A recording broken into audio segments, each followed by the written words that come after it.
కన్నా రేపు మీకు బాగుంటుందనే నమ్మకం నేను కల్పించుంటే నాకు ఓటేయండి అని చెప్పి అడుగుతున్నారు. ఈ ధైర్యం చంద్రబాబు నాయుడు గారు కానీ ఆయన దత్తపుత్రుడు పవన్ కళ్యాణ్ కానీ అడగగలరా? 2014 నుంచి 2019 పాలన మేము రిపీట్ చేస్తామని అడగగలరా? అడగలేదు. మచిలీపట్నంలో ఉంటాను, 2వ వార్డులో ఉంటాను. నేను గాని మా ఇంటికి గాని మా వీధిలోకి గాని సంవత్సరం నుంచి ఒక్క నాయకుడు, వైసీపీ నాయకుడు, కింద స్థాయి నాయకుడు కూడా ఎక్కడికి వచ్చి గడప గడప కాదు కదా, ఏ గడప తిరగలేదు. రైట్. అది బహుశా మరి మీరు తలుపులు వేసుకొని ఉన్నారేమో, ఎవరో నిద్రపోయినప్పుడు తప్ప. ఖచ్చితంగా ఎవరు ఎట్లా చేస్తున్నారు అనేది ఫీడ్బ్యాక్ ఉంది. దాని ప్రకారమే క్యాండిడేట్స్ మారుస్తారు, లేకపోతే తీసుకొచ్చి ప్లాన్ చేస్తారు.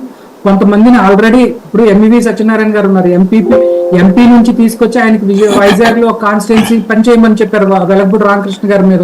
లాస్ట్ 2 times ఓడిపోయాం మేము అక్కడ.